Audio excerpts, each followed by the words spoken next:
Soy Adolfo Alvarado Belloso, nuevamente en el conversatorio virtual sobre temas procesales que la Academia Argentina de Derecho Procesal realiza como tarea de extensión universitaria para la maestría en Derecho Procesal en la Universidad Nacional de Rosario. Hoy, con 28 cohortes en la ciudad. De la primera, egresó nuestro invitado de hoy, Eduardo Terraza, profesor de Derecho Procesal, de Teoría General del Proceso, cosa que no es habitual, y además de Procesal Civil, en la Facultad de Derecho y en la maestría. Y si me dejan decir algo intimista, es un profesor estrella. Es un hombre que sabe derecho, vive estudiando derecho procesal. Y yo me animaría a hacer un torneo de conocimientos con Terraza al lado mío. Y en ese torneo estoy seguro que lo ganaría por la enjundia de su estudio y por la entidad de sus conocimientos. Es muy buen docente, ha hecho importantes aportes al derecho procesal y recientemente, por la Facultad de Derecho de Rosario, ha integrado la comisión reformadora que, a mi juicio, trasnochada e innecesariamente, se formó con el gobierno anterior en la provincia de Santa Fe, con unos ímpetus reformistas que no nos merecíamos, pero que vinieron acordes con los ímpetus reformistas del entonces ministro Garabano, bien ido, gracias a Dios, que quiso imponer, desde su especialidad de derecho de penalista y de su profesión fiscal, quiso imponer un nuevo código procesal civil a contrapelo de lo que pasa en el derecho procesal penal. Entonces, colonizando a las Supremas Cortes o a los superiores tribunales de justicia de la República, quiso oralizar el proceso, cuando en la realidad no era sustentable a mi criterio. Vamos a hablar de eso con Terraza seguramente. Y lo hizo mediante acuerdos que logró con cada superior tribunal que a su turno, mediante acordadas internas del poder, derogaron los códigos procesales vigentes y aprobados por las legislaturas. Es decir, mayor ilegalidad de origen estas cosas no pueden tener. Y sin embargo, estamos viviendo todos contentos, felices, nadie dice nada de este nuevo avasallamiento de los fueros provinciales. El primero fue con el Código Civil argentino, que se metió con la Administración de Justicia en más de 500 normas, soslayando la manda del constitucional que se ampara en el principio de reserva. Las provincias han delegado a la Nación el dictado de las leyes de fondo, pero no la de las leyes procesales, porque siempre se ha querido que la idiosincrasia del pueblo de que se trate cuando entra en conflicto, sea jugada por un hombre de la misma idiosincrasia. Cosa que hoy no ocurre, ¿no? Hoy un problema entre salteños o entre quechuas se hace con un criterio capitalino, centralista de la capital federal, ¿no? No nos ha ido bien con esto y no nos está yendo bien con las reformas. Yo ya he hecho 2 o 3 conversatorios en torno a esto, pero he logrado que esta charla pueda darla con Eduardo Terraza, porque voy a hablar de cuentos de primerísima mano y además con un hombre que conoce lo que debe pasar, conoce lo que pasó y se enfrentó con el poder, siendo vencido por el poder, por supuesto, ¿no? En la Argentina de hoy estas cosas pasan habitualmente. Entonces le he pedido a Eduardo voy a pedirle, delante de ustedes, que me cuente primero cómo fue ese proyecto de reforma, en qué terminó, en qué estado está actualmente, que han querido reflotarlo desde el Partido Socialista, que fue el que lo impulsó. Y que me diga además cuál es el futuro de la oralidad, si es sustentable o no, en orden al índice enorme de litigiosidad que se vive en las ciudades importantes de la provincia de Santa Fe. Mi querido Eduardo, bienvenido a este conversatorio. Este es un lugar de conversaciones quiero que charlemos los temas que te he propuesto, que me cuentes cómo está la reforma, qué pasó. Vamos a darle a quien nos está escuchando un pantallazo de lo que pasó, de lo que debió haber pasado, de lo que no debió haber pasado y lo que está pasando hoy. Bienvenido y te escucho con toda atención, Eduardo. Muchas gracias, buenas tardes, muchas gracias por las palabras, que no las merezco por otra parte, pero... no, sí las mereces, sí las mereces, no, de modestias aparte. Lo cierto es que usted me pregunta cuál es el estado actual de la reforma procesal civil.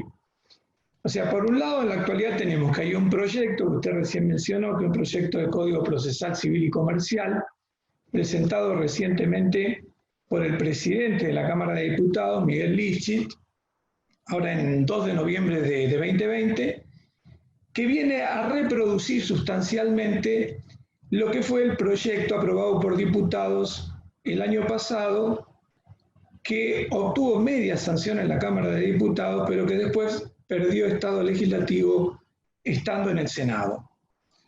Recordemos que ese proyecto que tuvo media sanción en diputados venía originariamente en un proyecto que había sido presentado en 2018 por el entonces gobernador Miguel Lischit.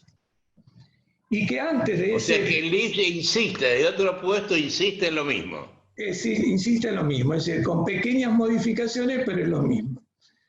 Y ese proyecto que él presentó en 2018, usted también hizo mención que con anterioridad se había formado una comisión en la que participamos por la Facultad de Derecho Nelson Angelomé y yo. La realidad es que en esa comisión intervinimos, pero solo se pudo discutir los 2 primeros libros del código. O sea, no pudimos discutir todo el código. Y después, cuando terminó de sesionar la comisión, hubo un periodo, no me acuerdo si de un mes o un poco más, hasta que el proyecto fue presentado a la legislatura, y ahí nos dimos cuenta que en realidad también había sido modificado sustancialmente. Con lo cual, por lo pronto habría que aclarar que no es el consenso, se obtuvo por consenso o que es el producto de la comisión. En realidad la comisión pudo discutir, podemos decir, una parte del proyecto de código. Te interrumpo, Eduardo, ahí, por favor, para quien no está siguiendo esto de siempre. Este proyecto de reforma del año 18 intenta dejar de lado la ley 5531, que es el código procesal vigente en la provincia desde 1962. Un código hecho por 2 procesalistas connotados. No obstante que eran magistrados los dos, dieron una impronta abogadil interesante al código. Y se tornó en el año 62 el primer código argentino en implantar la oralidad en materia civil para cierto tipo de pleitos. De esto doy fe a título personal, porque soy testigo presencial. Yo he sido juez de esa oralidad durante 4 años de mi vida. Entré encandilado al juicio oral y salí desesperado porque no es sustentable tal cual se pensó en ese momento. Pero en Santa Fe tenemos, atención, del año 62 hasta hoy hay 58 años de vigencia de oralidad. Por tanto, para nosotros la oralidad, novedad, nada. Pero además, el Código Procesal Civil de la Ley 5531 fue sin lugar a dudas la mejor ley procesal en el concierto provincial. Quien no es argentino y está escuchando esto, Argentina es un país federal en el cual cada provincia tiene su propia norma procesal, civil, penal, laboral, etc. De todos ellos, el mejor, sin lugar a dudas, fue el Código Procesal de Santa Fe, que superó al Código de Mendoza, hecho por otro gran procesalista, hablo de Ramiro Podetti. Y ese código logró estoicamente, firmemente, quedarse vigente a pesar de los embates del Código de Onganía. Quiero que sepan que bajo el título de Reforma del Código Procesal Civil y Comercial de la Nación, el dictador más importante que tuvo en la Argentina, que quiso ser emperador de la Argentina, hablo del teniente general Juan Carlos Onganía, dictó un código que luego colonizó todas las provincias, y salvo 4, entre ellas Santa Fe, no había entrado. Bueno, ahora creo que somos la única que sigue todavía con este código que está afuera, en los arrabales de esos arrestos impetuosos de Onganía. Sin embargo, el señor Lifshitz, como gobernador, es ingeniero, como gobernador y ahora como presidente de la Cámara de Diputados, quiere dejarlo de lado con otro código que no es una comisión, en la cual no había procesalistas importantes. El general Perón decía, si usted quiere que algo no funcione, que no dé resultados, forme una comisión. ¿Qué fue lo que pasó acá? Acaba de decir de Terraza que hubo consenso. ¿Consenso de quién? De abogados designados por colegios de abogados. ¿Quién tenía título de procesalista de verdad? Me consta que en la comisión, por ejemplo, había un representante de los empleados del Poder Judicial.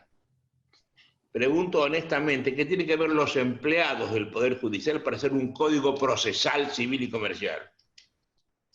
¿Hasta dónde llega esta irresponsabilidad de buscar consensos de nadie? De hecho estamos hablando, pero eso se trató, nos acaba de decir Eduardo Terraza, solamente 2 libros, el primero y el segundo, no los otros. Y en el tiempo que hubo, desde que cesó esa comisión, que no sabemos quiénes eran, hasta que se presentó, hubo un interregno en el cual se cambiaron muchas cosas, de modo tal que, según entiendo, a la legislatura llegó no lo consensuado, sino cosa diversa, cosa que en la cual la firma de Eduardo Terraza no estaba. ¿Es exacto el resumen que hice? No. Yo a lo mejor me expresé mal. Lo que ellos dicen es que hubo consenso. Yo digo que no, porque solo se pudo discutir una parte del código y porque después fue modificado sustancialmente en muchísimas partes. Lo que pasa es que ahora yo le quería agregar que el Poder Ejecutivo Provincial ha convocado a una ronda de consultas donde nuevamente pone en consideración este proyecto de código procesal aprobado en diputados. Y es el secretario de Justicia el que habla que habían obtenido consenso. Por eso no digo yo que hubo consenso, sino lo que se habla. Con lo cual hoy tenemos, en realidad, por un lado, el proyecto presentado nuevamente por Lifshitz en la Cámara de Diputados y por otro lado tenemos esta ronda de consultas que abrió la Secretaría de Justicia acá en la provincia y que hizo una convocatoria a las universidades, a los colegios de abogados, a la Corte, etc. En el caso de la Facultad de Derecho, nosotros en nuestra cátedra presentamos 3 informes.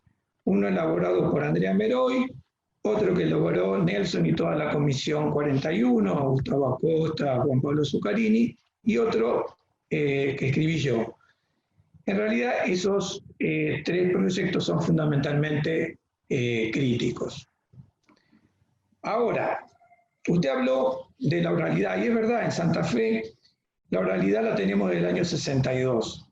Y aun cuando Carlos y Rosas, en la explicación de la reforma, dicen que el juicio oral era un ensayo, lo cierto es que está mejor regulado ese juicio oral que el que se nos propone ahora con el proyecto.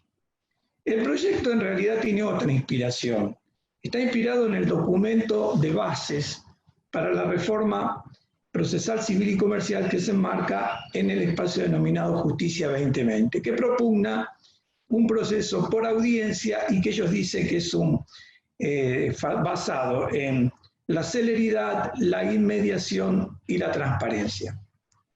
Ellos hablan de oralidad efectiva, que en realidad se un poquito, ese proceso por audiencias es la introducción en la Argentina del tipo procesal que rige en Uruguay y que se inspiró en el proyecto de código modelo que elaboró gente del Uruguay para el Instituto Iberoamericano de Derecho Procesal, y que rigía en Uruguay, donde se puso mucho dinero para que eso fuera posible. Se crearon muchos cargos judiciales. Pero así todo, si se habla con la gente que realmente vive del litigio en Uruguay, no están contentos, porque no es la panacea de todos los males como dicen algunos que es, a pesar de la enorme cantidad de dinero que se puso para que eso pudiera funcionar. Que pasó una cosa parecida en Chile, en el Código Procesal Penal. Allí cambiaron de un sistema inquisitorial a un sistema acusatorio, pero pusieron millones de dólares para poner los jueces que hacían falta. Cosa que no están poniendo en este pseudo sistema procesal civil que nos quieren implementar. Con el mismo número de jueces que teníamos, ahora cambiamos de un régimen al otro y eso no alcanza. Sigamos, Eduardo, por favor, con tu opinión. Sí, exactamente. Bueno, brevemente quiero explicar cómo son los dos procedimientos declarativos generales que regula el proyecto. Por un lado hay un juicio ordinario que tiene una fase escrita, hay un ordinario escrito y hay un ordinario oral, que en realidad se parece más a un plenario rápido que a un verdadero proceso ordinario. Y en donde dijimos ahí están estructuradas estas dos audiencias. Una audiencia preliminar que tiene por objeto en realidad intentar la conciliación, organizar la prueba, dicen ellos, y después también dice organizar la actividad probatoria futura. Y por otra parte tiene una audiencia de vista de causas donde en realidad se van a recibir las pruebas personales, pues las otras pruebas se reciben con anterioridad. Este juicio ordinario tiene un trámite común hasta la audiencia preliminar, incluida. Y después de ahí tenemos, por un lado, está el juicio ordinario oral y el juicio ordinario escrito. El problema que plantea el código es que no establece una pauta concreta que establezca cuándo una causa debe tramitarse, por el juicio ordinario escrito o por el juicio ordinario oral. Salvo algunos casos en materia de familia, no está especificado. Y por otra parte, no parece que la norma que sigue vigente que dice que en caso de duda se adaptará a la vía más amplia o que el actor puede optar por la más amplia, que pueda aplicarse en este caso. Pero hay una norma además que dice que la Corte es la que se le da la facultad de disponer la aplicación del trámite oral o escrito en cada sede judicial y fija un plazo de 4 años. Lo cual parece muy difícil que pueda llegarse a hacer, porque pareciera que la idea que está detrás del proyecto es terminar con un procedimiento ordinario oral.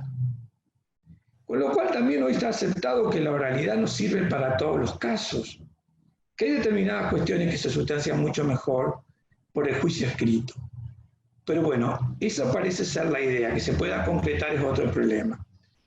Este juicio ordinario tiene como característica la demanda se presenta por escrito, sin ofrecimiento de prueba. Eso se discutió mucho en la comisión, porque se proponía originalmente que toda la prueba se propusiera con la demanda. Finalmente se logró que no, que solo la documental fundante. Y eso es una cosa buena, ¿eh? Eso es una cosa buena que hay que remarcarla. Exactamente. Que tenía mal el código anterior. Es una mejora, sí señor. Exactamente, y aparte, porque ellos planteaban de que los abogados ofrecían pruebas en exceso, y lo que les contestamos es que eso se daba precisamente en estos procedimientos que obligaban a ofrecer toda la prueba con la demanda y con la contestación. Bueno, eso finalmente salió de esa manera. Sí se eliminó... A ver, expliquemos por qué esto, no todo lo puede entender. La prueba debe versar sobre los hechos contradictorios, los hechos contradichos, hechos afirmados en la demanda y negados en la contestación. Cuando yo demando y no tengo contestado aún mi pretensión, mis hechos, no sé qué me van a negar. Por tanto, debo ofrecer prueba de todo, por las dudas me lo nieguen. Cuando yo lo hago esto después de la contestación de la demanda, ya sé qué me negaron, entonces se reduce sensiblemente el número de pruebas a aportar. Por eso es interesante esto que estaba diciendo en este momento Eduardo, ¿no? Sigamos, Eduardo. Claro, exactamente. Bueno, eliminan el emplazamiento previo en todos los juicios, que realmente creo que era una insignia del Código Procesal Civil de Santa Fe que funcionó muy bien. Inclusive es muy interesante. Eso está mal, que eso lo que saquen está mal. Está mal. Porque el emplazamiento previo es la gran carga, el aviso de que vienen un montón de cargas después, ¿no?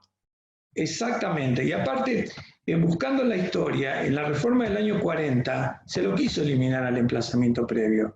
Y finalmente quedó. Y en el año de la reforma del 61 nuevamente quieren sacar el emplazamiento previo. Y finalmente se decide mantenerlo, por las razones que dice usted, pero además por otra razón que en Santa Fe me parece fundamental, que en Santa Fe la falta de contestación a la demanda tiene un apercibimiento muy, muy fuerte, que es que se tengan por cierto los hechos afirmados por el actor. Entonces ahí la importancia que tenía, porque... Único artículo en el concierto procesal de la Argentina. Exactamente. De nuevo, por tanto, si yo no contesto la demanda por la razón que fuere, de hecho perdí el pleito, porque he reconocido todos los hechos, a menos que pruebe en contrario de la presunción emergente de mi silencio, cosa que es otro problema.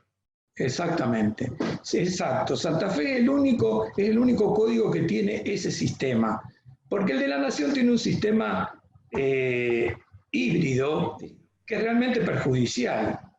Y otros sistemas, como por ejemplo el español, es que el que no contesta queda con que no reconoce nada, con lo cual también es absurdo. Pero lo bueno del emplazamiento previo era que el abogado, al momento de contestar la demanda, tenía todo el plazo además, porque cuando la notificación del traslado de la demanda se hace conjuntamente con la citación, o sea, no hay emplazamiento previo, el que no conoce de pleitos, posiblemente hasta que llega un abogado, pasan muchos días.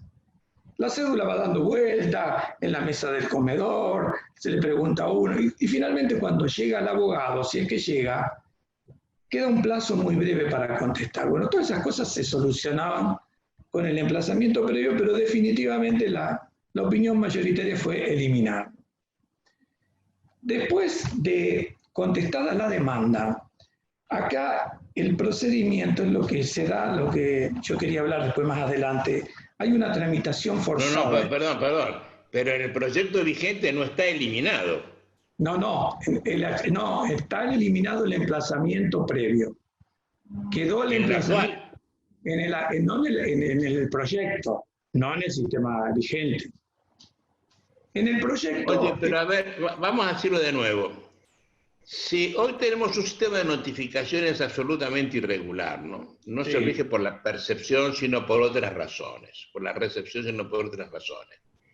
Si a mí me mandan una sola cédula, que es la de contestar la demanda, una sola cédula, y yo lo contesto, perdí un pleito. No parece serio esto, cuando además la notificación me llega por las manos de un ordenanza, de un carpintero del tribunal. O me llega por un diario que no se publica en ninguna parte y que nadie lee, ¿no? Era importantísimo, pero eso fue un triunfo de los jueces. Cuando los códigos los hacen los jueces, siempre quieren eliminar el emplazamiento previo. Hoy, hace muchos años, un profesor venezolano, don Luis Loreto, en la revista de Hugo Alsina escribió un trabajo muy bueno a favor del emplazamiento. Y desde allí, siempre que se quiere hacer un código en serio, se prevé el emplazamiento previo. Porque si no es un hachazo en la cabeza, el proceso se convierte en una trampa, en un verdugo del demandado. Pero ese proyecto siempre es judicial, ¿eh? Cuando los hacen los abogados, que en este caso no pasó, porque sabemos que esto se redactó por jueces, el emplazamiento queda. Cuando lo redactan jueces, el emplazamiento se va. Que así se ganan 3, 4, 5, 10 días de duración del pleito, que habitualmente duran años. Es una ilusión, ¿no? La gran ilusión, dirían en la guerra del 14. ¿No? Perdóname la interrupción. No, está bien. Aparte, yo creo que el emplazamiento previo, como está regulado en el código vigente, no sé si se pierde tiempo, creo que se gana. Porque a partir de comparecencia se lo declara rebelde. Se lo declara rebelde, tiene un sistema de notificación especial. Y si comparece, se le corre el traslado de la demanda, que no hay que hacer extensión del plazo por la distancia, porque ya está comparecido. O sea, y además tenemos una primera notificación de emplazamiento, vamos a tener que recibir una notificación de la rebeldía y recién después de ahí se va a poder pedir el traslado de la demanda, con lo cual siempre da mayor posibilidad de poder llegar en tiempo a contestar la demanda. Está bien. Ahora, Las apreciaciones tuyas no se pueden negar, ¿no? Son obvias, de buena voluntad y de buena fe. Es muy necio negar la razonabilidad de lo que acabas de decir. Y sin embargo se niega, increíblemente se niega. Sí, inclusive creo que para las personas que no tienen demasiado conocimiento de los litigios, la notificación de la rebeldía es una advertencia que tiene que hacer algo, si antes no lo había hecho. Con lo cual todavía le queda una chance de poder llegar a defenderse en tiempo. Lo cierto es que eso en el proyecto, el emplazamiento previo se eliminó. Bueno, contestada la demanda, el juez debe fijar de oficio, acá es donde empieza la tramitación oficiosa o el tratamiento forzado de la causa. Es decir, se contesta la demanda o la reconvención y el juez debe de oficio fijar audiencia preliminar, que además tiene un plazo de 5 días para notificarla de oficio. A partir de esa notificación, las partes tienen 10 días para ofrecer prueba. Y después se celebra la audiencia de vista de causa, que está combinada con graves apercibimientos, digamos, la incomparecencia del actor es severamente sancionada. Y ahí hay una desigualdad en el tratamiento de las partes procesales. O sea, se advierte que hay sanciones gravísimas para el actor, mucho más graves que para el demandado. Es decir, si el actor no va a la audiencia preliminar, el juez lo que debe hacer es archivar la causa, aplicarle una multa, y ahí se le genera al actor un plazo de 90 días corridos para pagar la multa, pedir el desarchivo y que la causa pueda seguir. Pero además tiene otro. Pero es terrible eso. Sí. Y otra sanción Pero más. en la Alemania nazi ocurrió una cosa parecida. Ahora, en el último proyecto de Lifchitz sacaron la multa, pero no el archivo y la consecuencia que sería la caducidad de la instancia. Pero hay otro procedimiento más que trae aparejado, que dice que supongamos que ese actor logró pagar la multa, rescatar el expediente del archivo. Ahora la ley le dice, si usted no comparece a cualquier otro tipo de audiencia que se fija en el futuro, se lo tiene por desistido del proceso con costas. O sea, es realmente muy grave. En cambio, para el demandado no. Si el demandado no concurre, se realiza la audiencia con el actor. No habrá conciliación, pero inclusive se puede proveer la prueba del demandado. Inclusive en el proyecto... ¿A qué crees vos que se debe ese odio hacia los abogados, hacia los actores? Esa discriminación hacia los actores, ¿no? Porque todo esto va contra el derecho de petición de la Constitución, sobre la posibilidad de accionar, sobre el acceso a la justicia, va contra 1000 cosas. Yo creo, porque la audiencia preliminar, o sea, es la forma de poner fin al proceso, porque todos saben que no hay posibilidad de procesar y sentenciar todas las causas. Eso se sabe perfectamente. Entonces la audiencia preliminar, por eso inclusive los que defienden este proyecto de Justicia 2020 o del CEJA, a este juez que actúa en la audiencia preliminar lo llaman el guardián de la puerta, como en el relato de Kafka ante la ley. Kafka. Claro, que impedía que no te deje entrar a la ley. Exactamente. Y acá un poco está, o fuerza una conciliación, tanto que pusieron una norma que dice que la propuesta de fórmulas conciliatorias no implica prejuzgamiento. Absurdo. Claro. ¿Por qué no? ¿Cómo que no? Porque la idea es que el juicio termine ahí. Y después también está esta idea de que el juez pues, tiene amplias facultades ya para desechar no solo la prueba improcedente, como es la que tiene nuestro código y que ha funcionado muy bien, sino también la manifiestamente impertinente, la superflua o la manifiestamente dilatoria. Eso a ver, para quien no entiende de problema, pero improcedente es la que está prohibida por la ley o lo que no se adecua a las condiciones legales, ofrecida, por ejemplo, fuera de tiempo, fuera de la forma necesaria para el efecto. Exacto. Pero prueba impertinente o inconducente es aquella que tiene poco que ver con el hecho litigioso. Me dice, quiero probar una cosa que aparentemente no tiene nada que ver. Y debo explicarles por qué quiero probar eso. Bueno, esto a mí, de la lectura de este comentario tuyo, me revela que quien hizo este código no entiende lo que es la materia procesal. Y eso me da a mí mucha pena, como viejo docente de derecho procesal, ¿no? Porque no se haya entendido el porqué de las cosas. Cuando se intentó explicar adecuadamente en la clase tantos años, tanto vos como tantos otros profesores, el demérito es nuestro allí, ¿no? A ver de qué se trata. En los últimos años está pacíficamente aceptado por todos los pensadores del proceso que los jueces fallan solamente por indicios. No por la prueba presuncional, que es el nombre que el código le da a la prueba indiciaria, sino por indicios. A tal punto que en muchos lugares, por ejemplo, la confesión ha dejado de ser la probatio probatísima. Por ejemplo, los documentos no tienen la fuerza que tiene la Argentina conforme con el Código Civil. Un juez colombiano le da a todo el espectro probatorio el mismo valor y se convence con cualquiera de ellos y dice por qué se convence. Pero este resultado hace que un testigo sea un indicio, que la declaración de parte confesando sea otro indicio, que el documento sea otro indicio. Por tanto, los jueces se convencen con indicios. Y los indicios, para formar presunción, la presunción nómina de la cual habla la ley, deben tener ciertas condiciones. Deben ser varios, graves, precisos y concordantes. Ese varios lo pusimos en número 3, para hacer los 3 métodos que pensó Samaja, modelo ternario, inducción, deducción y abducción, ¿no? Pero necesito 3 que sean importantes, que cuajen entre ellos, y que sean considerados como hechos indicadores. La sumatoria de 3 hechos indicadores, jugando entre sí, implicándose uno con el otro, me permiten a mí llegar a un hecho indicado. Y con esto yo logro la presunción. Este es el funcionamiento hoy del pensamiento judicial en una sentencia. Se convencen y dicen por qué.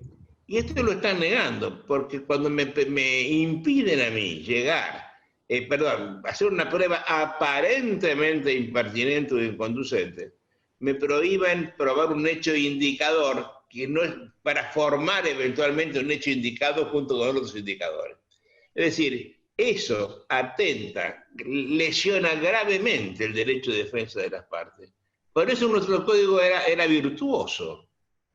Exacto. Porque fue hecho por un señor que era abogado, no juez, y lo entendió el problema. Hablo de Isaías Gil, que de ahí viene la cosa.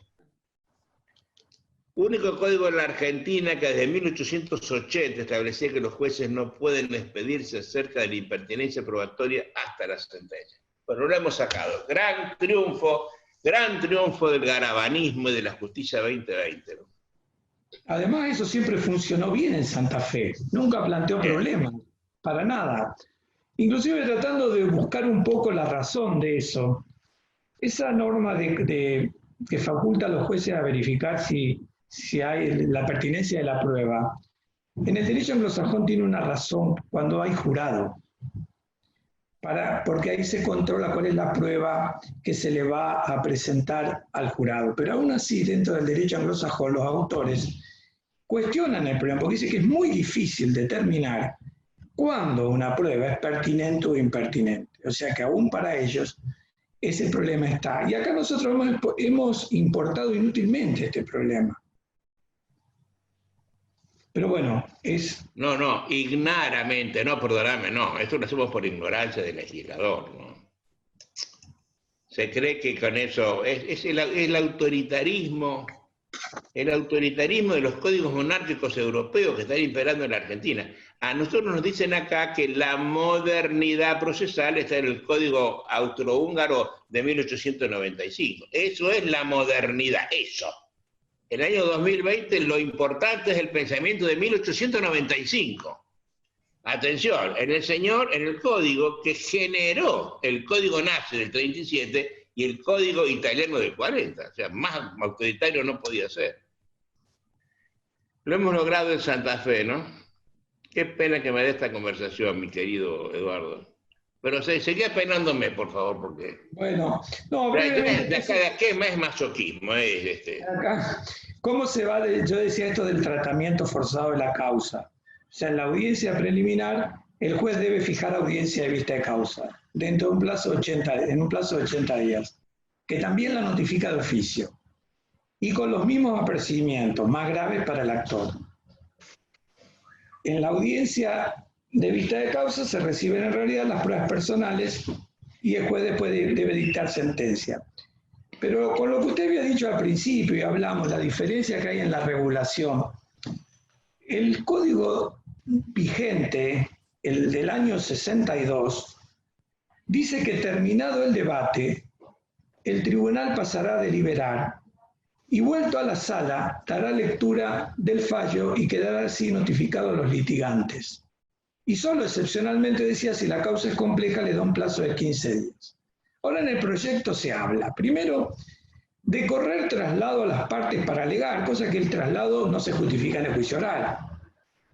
Llama autos para sentencia, lo que tampoco se justifica en el juicio oral. Y por otra parte, no se respeta la unidad que debe haber entre el debate y la sentencia. En el proyecto originario había 30 días, o sea, la regla era la inversa. 30 días que podía ser extendido por medidas para mejor proveer e inclusive enviando a las partes a mediación. Con lo cual decía esto, se afecta esa la unidad, lo que es característico del juicio oral, ¿no es cierto? El debate, la unidad entre el debate y la decisión. Eso por un lado. Y por otro lado tenemos un juicio sumarísimo.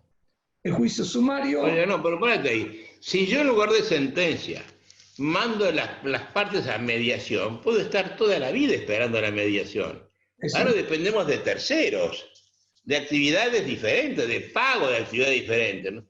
Por tanto, el alejamiento del momento de la sentencia al momento de la prueba puede ser un año o más. O sea, no es juicio oral. ¿De qué celeridad y de qué inmediatez estamos hablando en esto?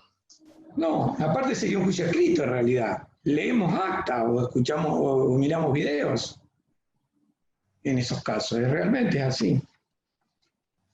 Bueno, el otro... Oye, Eduardo, ¿esas cosas se explicaron bien en el momento de la discusión? ¿Que hubo consenso de tanta estupidez? Esta parte fue la que yo le digo que se introdujo después de la discusión Con razón. en la comisión. De todas maneras, el Colegio de Abogados fue muy crítico y presentó un informe muy crítico sobre estos temas. Algunos lo tomaron en la Cámara de Diputados, pero no como correspondía, sí, tomaron los detalles, pero no, la estructura fundamental se mantuvo. Le quiero decir algo que también es importante, es decir, que el juicio sumarísimo, porque el sumario se eliminó, lo convirtieron en un juicio oral. Nuestro juicio sumarísimo actual es un juicio escrito, en realidad, donde la audiencia de vista de causa es solo para alegar.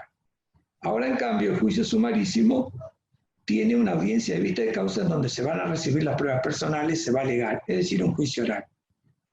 Con lo cual esto nos lleva a la pregunta, ¿es viable esta oralidad propuesta?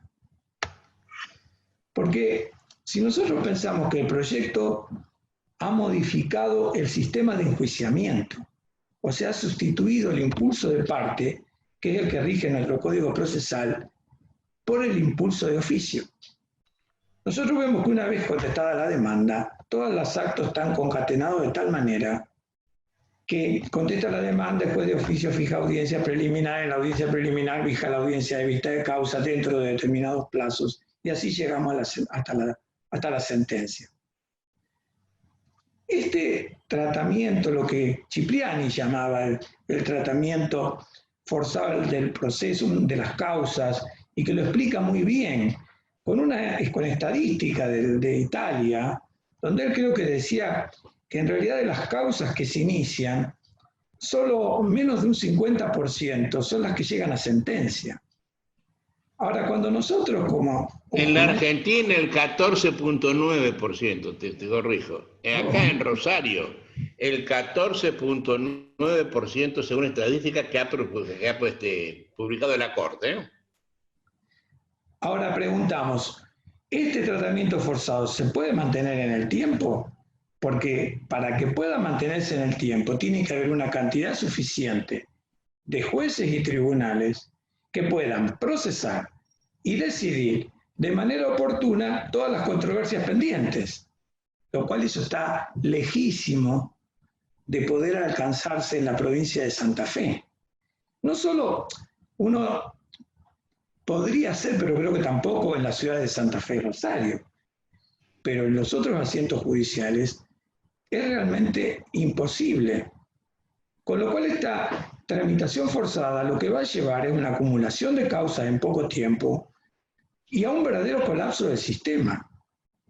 Y además creo que no sirve a nadie, porque el que tiene al actor, por ejemplo, que realmente impulsa porque quiere llegar lo más rápido posible a la sentencia, se ve perjudicado porque va a tener todo ese, el juez va a tener toda esa gran cantidad de causas. Y inclusive al que no quiere impulsar también, porque le impone una solución heterocompositiva que por lo menos en ese momento no la quería. Y eso me parece que es uno de los puntos más complejos que va a llevar, me parece, lo que tiene que ver con la viabilidad de la oralidad. Porque además, fíjese otra cosa, esto me lo hizo notar Andrea Meroy. Me dice, ella se plantea esta pregunta, bueno, supongamos que no implantemos el juicio ordinario oral y sigamos con un juicio ordinario escrito, pero dice Andrea y tiene razón, pero en el ordinario escrito también hay audiencia preliminar, que el juez tiene que estudiar el expediente, que tiene que estar en la audiencia. Y a eso le sumamos que el juicio sumarísimo es un juicio oral y que por el juicio sumarísimo tramita una infinidad de causas. Por ejemplo, todos los juicios especiales. Por ejemplo, todos los juicios que no superen las 60 unidades ius. Y después todos esos procedimientos que antes tramitaban por el sumario, ahora tramitan por el sumarísimo. Los incidentes que requieran prueba, muchísimos. Con lo cual se nos plantea el problema, creemos que es imposible que esto pueda funcionar. Me parece que puede llegar realmente a un colapso del sistema. Eduardo, yo te lo anticipo que es exactamente así. Te voy a dar números. El año pasado, hablo de lo último que pasó, el promedio de causas por juzgado civil fueron 1.600 expedientes en el año. 1.600. Si van todos a la oralidad, en 200 días hábiles que tiene el año, el juez debe tomar 8 audiencias por día. 8 por 200 me da los 1.600 expedientes. Los jueces, en las 5 horas que tienen de despacho, 6 horas que pueden tener de despacho, se quedan un rato más, tienen que firmar despacho, atender a las peticiones de los abogados, resolver incidentes. Tienen además que regular honorarios, tienen que cautelar muchas cosas. Tienen que presidir las audiencias personalmente. ¿Cuánto tiempo crees vos que dura una audiencia de verdad? Quiero decirle a alguno de estos dictadorzuelos del proceso dura 10 minutos. No. Mira, yo por mi experiencia personal en juicio oral, una audiencia común, cualunque, un accidente de tránsito y tonto, ¿qué menos que una absolución de posiciones por parte? Son dos audiencias. ¿Qué menos que 2 testigos para establecer la mecánica del hecho y la cantidad reclamada? ¿Y qué menos que un perito para establecer la relación de causalidad, etcétera? ¿Qué tiempo crees vos que lleva 5 declaraciones? Primero, preguntándole a usted quién es señor, comprobando la identidad, explicándole a cada uno las generalidades de la ley cuando eso corresponde, tomándole juramento de rigor para que los testigos y los peritos puedan actuar. ¿Qué tiempo puede llevar eso? Y ahora preguntarles y dar pie para que haya ampliaciones y para que haya repreguntas. ¿Qué tiempo puede durar eso? Mira, por mi experiencia personal, si el pleito es así, tonto, dura un promedio de 2 horas. En las 6 horas diarias de despacho, de rigor son 5. yo puedo tomar 2 audiencias por día, solamente 2. Y el resto, cautelar, regular honorario, atender a las partes, y tomar un café en el medio de todo esto. Pregunto, si yo voy a tomar 2 audiencias por día, voy a tomar 8, me quedan 6, que van a la nada. Por tanto, si yo tengo entre 1.600 expedientes, y yo en 200 días hábiles, a 2 por día saco 400, me queda un remanente de 1.200 que se va a la nada. Pero esto pasa si nadie se resfría, si ninguno llega tarde, si están abogados, partes, jueces, secretarios, todo el mundo está todos los días a la pie del cañón en el mismo momento que tiene que estar. Y todos duran 2 horas, cosa que no es así. Yo te recuerdo que el pleito del Potro Rodríguez duró 47 días de audiencia. Nos acaba de contar el juez del caso de ESMA que ha tenido 500 días de audiencia para pasar 1.000 testigos. Pero no hablo de estas cosas, hablo de la tontería, ¿no? ¿Cómo hacemos eso con eso? No da resultado. El Max Planck Institute, que está en Freiburg, en Alemania, ha hecho un estudio muy serio de cuál es el número de jueces promedio en Europa. Hablo de Europa Central. Y dice, en Europa, sumando todas las competencias de un mismo territorio y todas las funciones de grado, juntando jueces del trabajo, jueces penales, jueces civiles, camaristas y primera instancia, hay 18 por cada 100.000 habitantes. Ese es el promedio europeo. Praga, allí, Checoslovaquia, 18. Pero dicen los alemanes, para oralizar el sistema, hacen falta un juez cada 5.300 personas. Es decir, hace falta 18 cada 100.000 habitantes. Atención, en la misma competencia territorial, funcional y material. Quiere decir que acá habría que tener en Rosario un juez de lo civil y comercial de primera instancia, 1 cada 5.000 habitantes. Somos 1.200.000, harían falta 240 jueces. ¿Cuántos tenemos? 25 o 26. Hay que decuplicar el número de jueces. El señor Lifshitz va a votar una ley para sacarle la plata a la salud, o a la seguridad, o a la educación, para darnos a los jueces. Oiga, el señor es ingeniero, ¿no? De esto entiende muy poco. Se nos va de las manos. Pero esto es matemático. No es que a vos te parece que esto... No va a funcionar. Te estoy dando los números. No va a funcionar. De hecho, ya no funciona en estos protocolos que nos impuso Garabano cuando colonizó a la Corte Suprema de Justicia de Santa Fe, que nos ha hecho colonos de Buenos Aires. No funciona. Si vuelven a preguntar a los jueces que lo hacen tipo piloto, que bien, están muy contentos. Pero ¿cuánto a los abogados? No la pregunta al abogado del juez de la causa. Mía, ¿cómo te fue? ¿Y cómo querés que me vaya? Te dice el abogado. No funciona, mi querido. Y nadie se los dice. Y aparte en el protocolo de oralidad eligieron que es como cazar en el zoológico. Los casos más graves. ¿Por qué no lo hicieron en el laboral, en los juegos laborales? Digamos. Cazar en el zoológico. Es una estadística falsa. No responde a la realidad. Y si nosotros aplicáramos este código, este proyecto se aprobara, en poco tiempo creo que habría un colapso. Ni hablar fuera de Santa Fe y Rosario. Pensemos jugados como de Cañada de Gómez, que tienen dos juzgados civil, comercial y laboral. Tiene un juzgado de familia. O sea, ¿cómo hace un juez que atiende todas esas causas para hacer todas estas cosas, estar en las audiencias, celebrar la audiencia de vista de causa, la audiencia preliminar, y encima hacer administrar el juzgado, hacer estadísticas, ejecución y las medidas cautelares y las quiebras? Sí, no tiene. Oye, no tenemos destino, Eduardo. ¿Sabes qué? Yo tenía un amigo que decía que entre el malo y el bruto, él prefería el malo. Porque yo del enemigo malo sé que tengo que defenderme. Y algunas veces, ¿cómo? Del bruto no. No sé por dónde viene la cosa. Y uno pasa con el ignorante. Por eso los legisladores no pueden ser ignorantes. Sí. En la Argentina, desgraciadamente, la materia procesal es una materia muy técnica.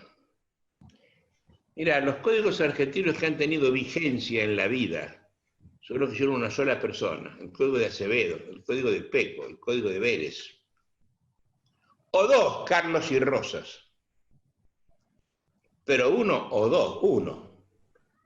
Porque vos le das una unidad ideológica al código. Cosa que no ocurre en el Código Civil argentino, que metieron la mano 40 personas. Pero además de haber una unidad ideológica, no hay interpolaciones, porque ahora yo ponerle que el plazo va y ponerle tal cosa, y ponerle, salen cosas que después se contradicen entre sí. Vos sabés que es así. Sí, sí, y en este caso también existe, porque hay inconsistencia. Por ejemplo, tenemos que un mismo asunto, depende en el juzgado en donde tramita, va a tener o doble apelación ordinaria, o sea, doble grado de conocimiento ordinario, o ninguna apelación o un recurso extraordinario. Y digo, por ejemplo, porque la eliminación, pensemos en la eliminación, en la ciudad de Santa Fe de Rosario se eliminan los juzgados de circuito, la justicia de circuito.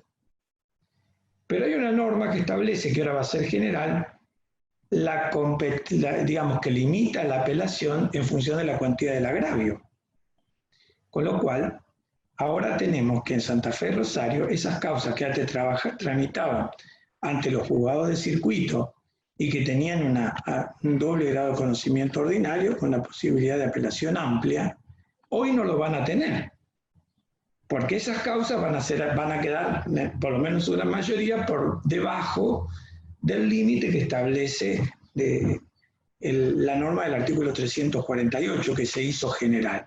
Ahora, eso en Rosario... Es la competencia cuantitativa del superior, de los tribunales, de las cámaras, en función del monto legislado, del monto litigado, ¿no?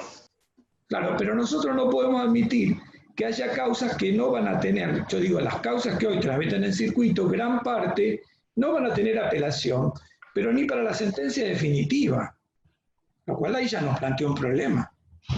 Pero además, en otros lugares de la provincia donde subsisten los juzgados de circuito, ese mismo caso genérico va a tener doble instancia.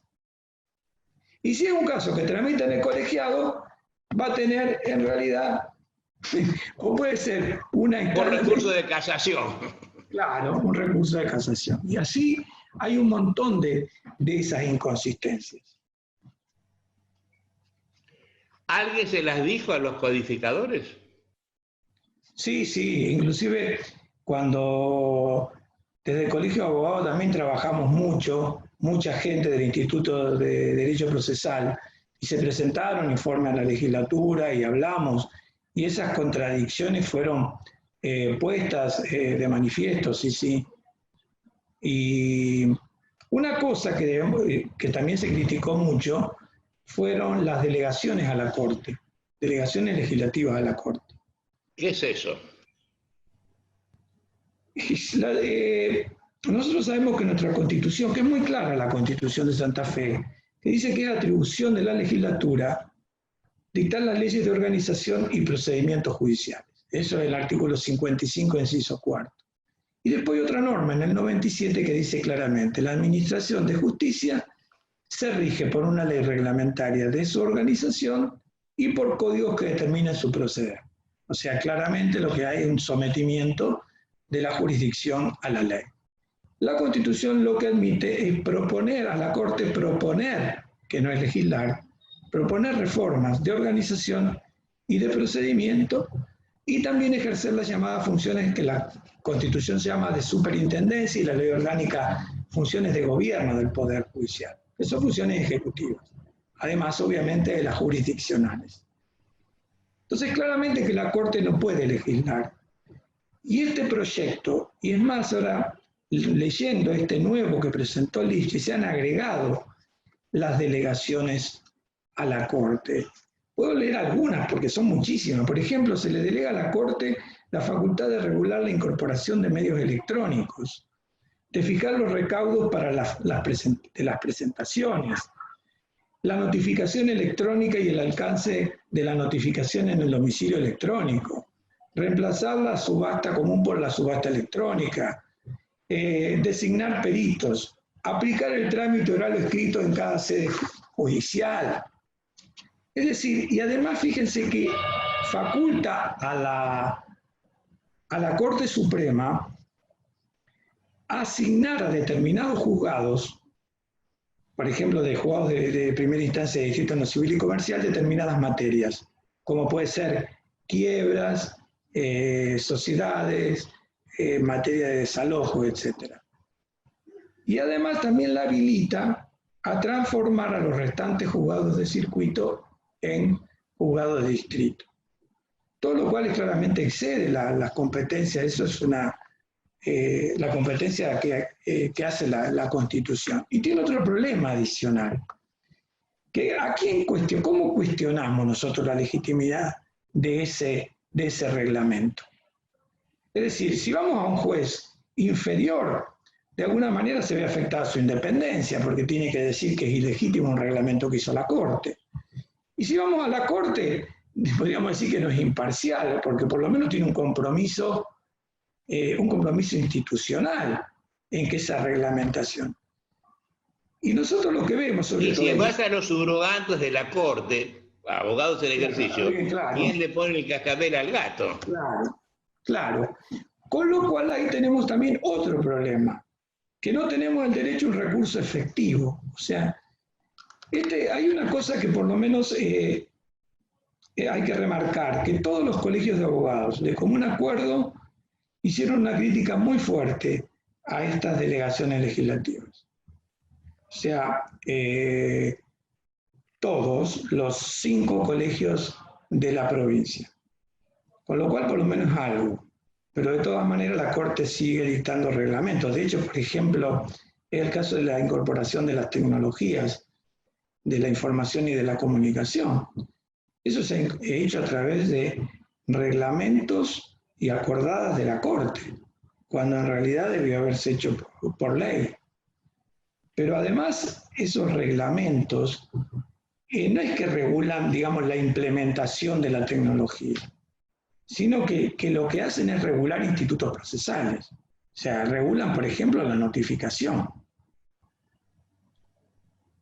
Nosotros tendríamos, yo estaba pensando si no tendríamos un código con un montón de normas en blanco.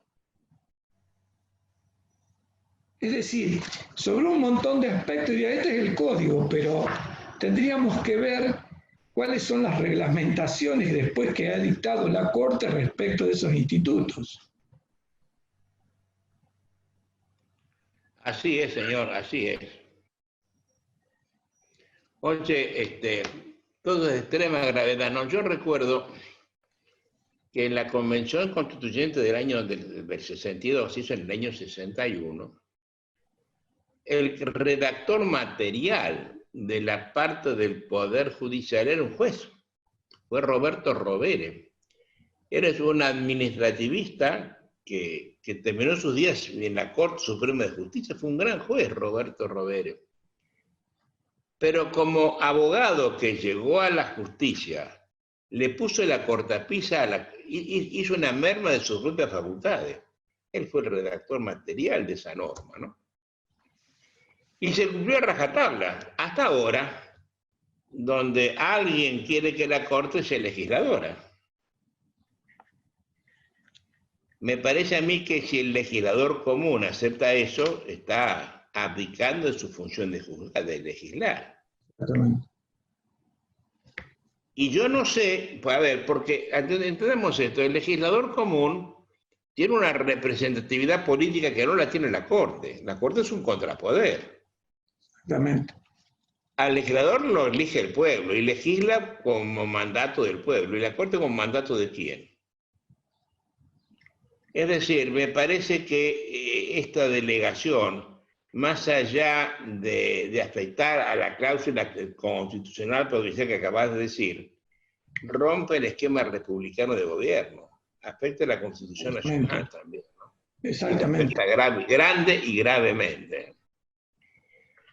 Oye, te cuento que el tenor general de esta charla es de decepción, es de angustia. Vos sabés que yo he cancelado mi matrícula abogadil, ¿no? Cuando fui al colegio de abogados que lleva la matrícula, porque no sabe esto en Santa Fe, me preguntaron por qué cancelaba mi matrícula, que hace 30 años que la ejerzo, ¿no? En la abogacía. Y dije, ¿debo que poner yo la causa por la cual me cancelo? Sí, tiene que ponerla. Escribí por hartazgo. Me voy de la abogacía por hartazgo. Estas son las cosas que conspiran contra la abogacía. Yo no digo que sea un abogado serio de ninguna manera, pero esto echa a los abogados serios del sistema. Nadie puede soportar tanta incuria, tanto autoritarismo, tanto nazismo en Santa Fe, carajo, con una constitución claramente liberal, nacional y provincial. Y lo que más me aflige es que nadie lo dice. Y esto pasa por ser, en definitiva, un desacuerdo intelectual entre autores del derecho procesal. Y esto es simplemente la ruptura de la garantía constitucional del proceso, la ruptura absoluta del máximo derecho que da la Constitución. Yo no quiero terminar esto con la decepción, ¿eh? No quiero terminar esto lloroso, así que te pido que un pensamiento final esperanzador. Vos sos un hombre joven, que litigás todavía, que el hartazgo no te llegó a tu corazón, así que quiero terminar esta charla con un minuto. Hacer un cerramiento alegre y esperanzador. No, con este proyecto es muy difícil. Yo creo que tal vez esta comisión esta que se llama comisión de expertos que está trabajando en el ámbito del poder ejecutivo, creo que lo que debería considerar no basarse en el proyecto que está aprobado en diputados, sino que tomar como base el código vigente y ver fundamentalmente, hay algunos problemas que solucionar, pero no tanto, pero los mayores problemas que tenemos son de gestión. Yo creo que nosotros deberíamos pensar eso, en la gestión, y deberíamos pensar en una adecuada ley de tramitación electrónica, porque eso me parece que también podría ayudar, pero una ley que respete garantías, que respete el código procesal, o sea, la tecnología al servicio del derecho y no al revés. Hoy nosotros tenemos un reglamento de la Corte que lo que hacen es que las normas procesales se ajustan a esta reglamentación que ha hecho la Corte. Así tenemos, por ejemplo, que la notificación por cédula no tiene lugar en un domicilio.